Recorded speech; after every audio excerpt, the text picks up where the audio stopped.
Hey ladies. So, coming in here to talk to you for a little bit today, a little impromptu, and maybe you're making plans for the holiday weekend. I hope that you have something wonderful coming up. So here's what I wanted to talk about.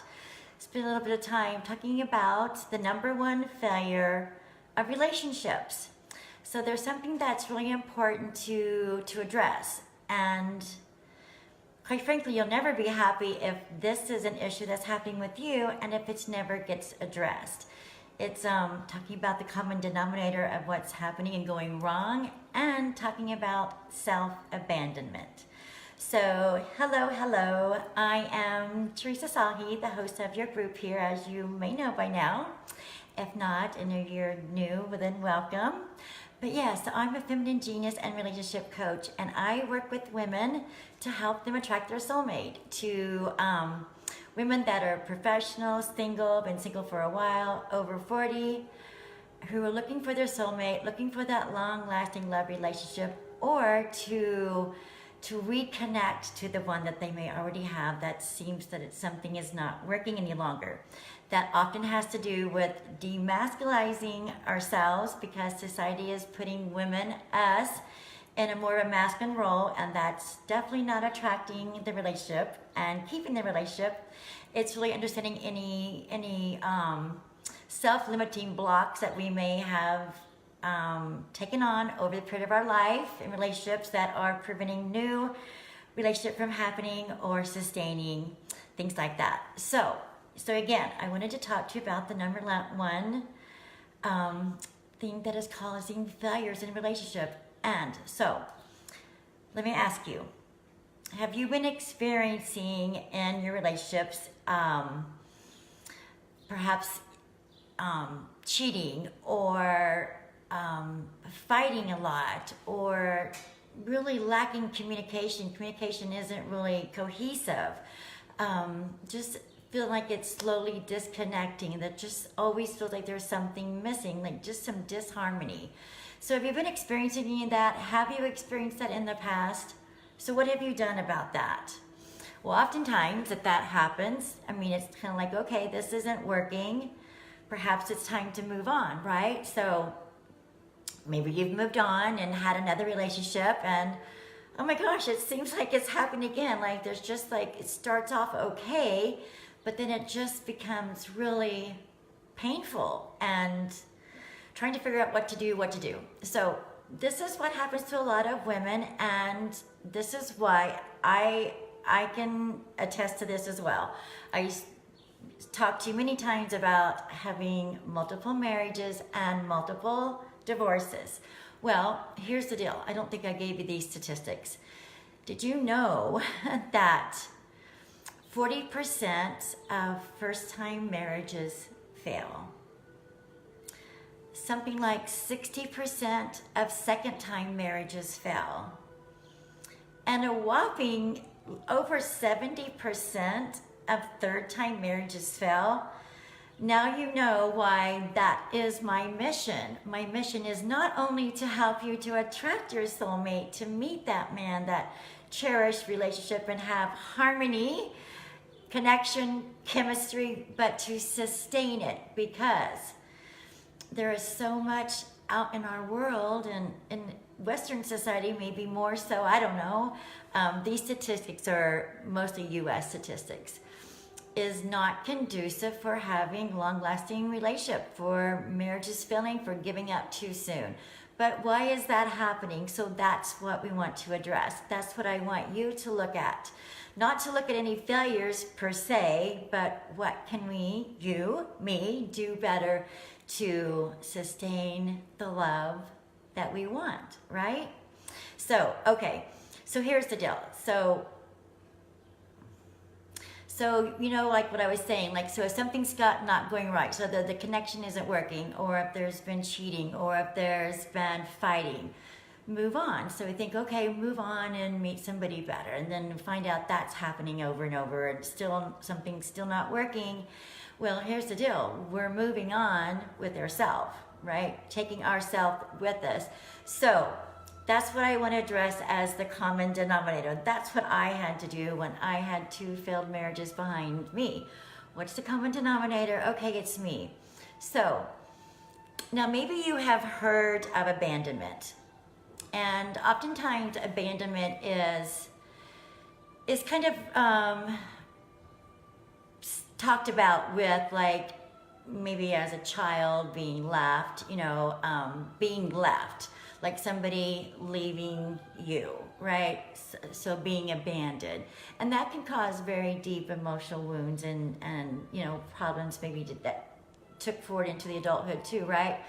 So I'm talking about here today self-abandonment, okay? So self-abandonment is what I want to just suggest to you today that is the #1 reason for perhaps relationship failure that you might have been experiencing.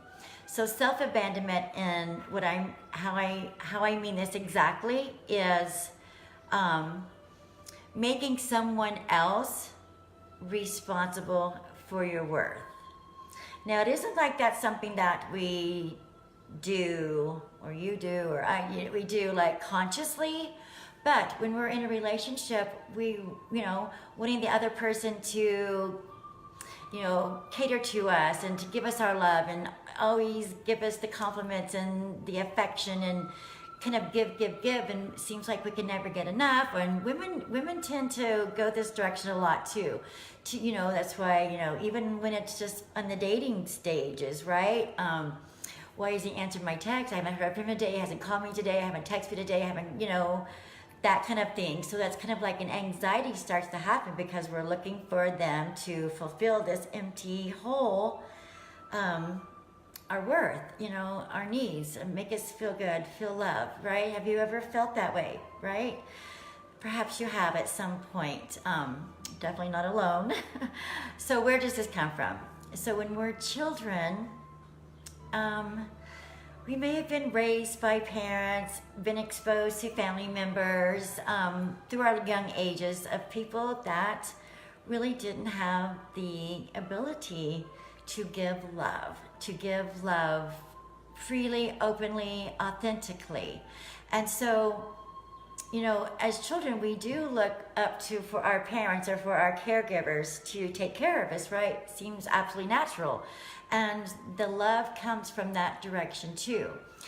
But it's not always there. It's not always given there. And so we find ourselves over time and years and stuff of continue to look for that. And that if we're not getting it and we didn't get it early on, there must be something wrong. So if we were, wise children, we would know, okay, this person doesn't have the ability for whatever reason. Maybe they were never given love. So I know I'm worthy, and so I'm just gonna take care of myself and give it to myself and go forward. But that doesn't happen, right? We tend to think, more cases than not, that there's something wrong. Something's wrong with me, something's wrong with my worth, I'm not valuable. So we spend the rest of our life looking for that. Unconsciously, it's kind of buried within our subconscious and deep within our heart. So when it comes time to be in a relationship, we're continually looking for that. Continually, and just think of it like this. What if, here's the deal, we attract who we are. So then we attract a man that has this same, didn't get this when he was young either, and so he's looking, even unconsciously, for the woman to fulfill that role. And when everybody's looking for their needs to be met by someone else, then it's giving your own power away. It's giving your own worth away. It's saying you're not validating yourself, you're not honoring yourself, you're not loving yourself. And so it's always, control is gone, control is on the other person. And when you don't feel like you have control of yourself and your own life and your own worth, then it's a constant downward spiral. It's a constant seeking of that. It's taking everything the wrong way. It's blaming, it's feeling rejected when it has nothing to do with that. Everything is just misconstrued and the perception is completely wrong. So that is huge. So I talk to you a lot about, the feminine genius. So let me just kind of tie that together for you. So about attracting your soulmate, about becoming more feminine, in embodying the feminine, because that is what is the attraction chemistry factor of the masculine man. So, so you may have heard me talk about this, that the way to attract a man is to show up in your feminine. So there's the energy first, energy the masculine, energy the feminine. We all have both, remember. But when we're on a date with our mate, meeting a man with our partner, we don't want to be in the masculine energy. It's more external, it's more forceful, it's more aggressive, it's more analytical, it's in the head.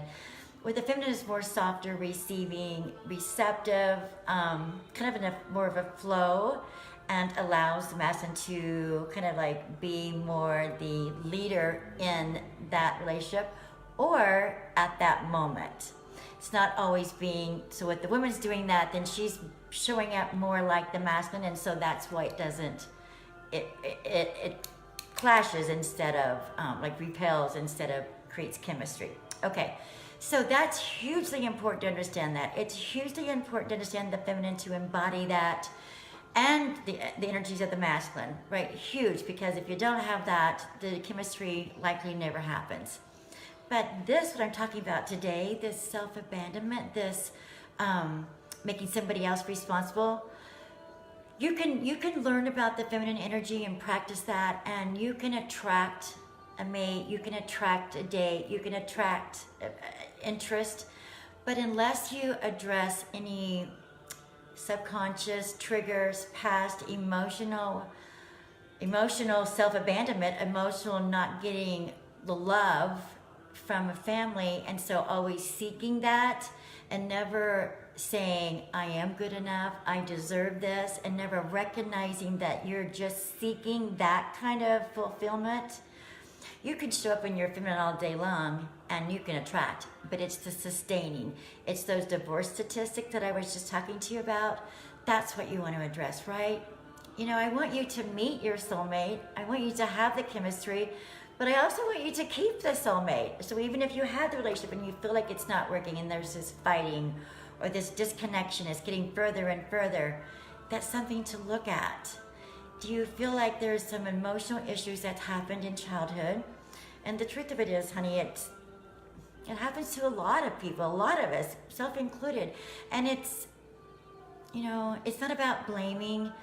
Here's what I've learned through my self-exploration of this topic, my self-exploration of figuring out why I had 2 divorces and what the heck was going on when I finally decided to look at myself. Yep, I was able to see back into my upbringing where that's what I received or what I didn't receive, and why I always felt an emptiness and was always seeking that, and it never was able to satisfy it because I wasn't ever giving it to myself until I learned to do something different. So it's pretty darn huge. So I want you to look at that. So if you're finding that even if you're attracting a mate, but you're not able to keep the relationship, it always seems to be going wrong, fighting, lack of connection, lack of communication, there's a couple things to look at. The energy or feminine, and if you're showing up in your feminine with a man, huge. But to even go peel it back one more layer and to find out if there's some triggers that are happening in your emotional state from your upbringing. So when I go work with my clients, we come in here, we want to learn about the feminine, and they're all gung-ho about that. But oftentimes what happens, what you find out is there's that other layer underneath. And so that's the most important. So attracting your soulmate, working with me isn't just like, oh, Teresa, help me meet a man, and then it's all said and done. It's really looking at the dynamics of you and your history and what's happened and what we need to clean up. Not to just give you some tips and tricks and like, here's what here's what you say to him. That's often what I'm asked to, and I don't want to be that kind of coach for you. I don't want to be, well, here's what you go and say to him, and here's what you say on a text. That's all good. We can talk about that, but I want to take it a layer deeper so that you not only meet him, attract him and meet him, but keep him if that's who you want, and keep the chemistry alive, keep the relationship alive, and really be a self-sustaining woman, to be the feminine genius within you, like in everything, like every layer of your deep core being, so that you do naturally show up in your feminine, you naturally, attract the man, polarize the man, the masculine, but also that you don't have those self-abandonment issues that may have been conducive to the failures that have happened in the past.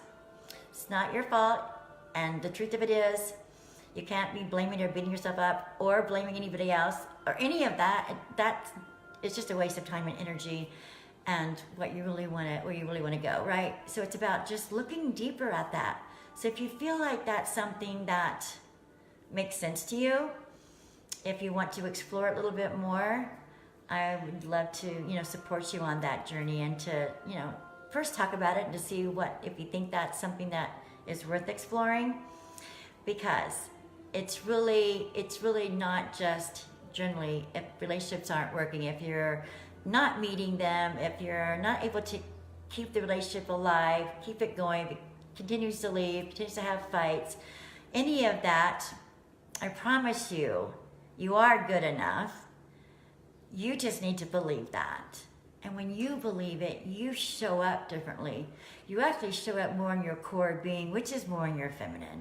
And you exude that easier, because you can tell, like when you're feeling anxiety, when you're feeling depressed, when you're feeling that self-talk, they don't love me, I don't look the right way. That's all triggers and signs that you've got self-abandonment, things that just kind of came into you when you were younger and maybe still carrying forward. So don't own that if it's not you, but if you think that's something that you'd like to look at as you develop your, your own self-worth and your feminine embodiment, and understanding the masculine energies and what they want and the communication, all of that, we can talk about all that. So anyway, I wanted to just share that with you today, to look at some of the reasons that could be the common denominator of relationships failing, about self-abandonment, what it really means, and if those are issues that you've been experiencing and any of that sounds familiar, it's likely causing you not to have the relationship happiness that you want and you deserve. So maybe something to look at. Okay, so you have an amazing rest of your day. You can definitely ask me questions. You can book a call with me. You can send me a direct message. And yeah, if we need to talk about it more, we'll definitely do so. Okay, my dear, thanks for watching. Thanks for joining. Have an amazing weekend. And I will talk to you soon. Okay.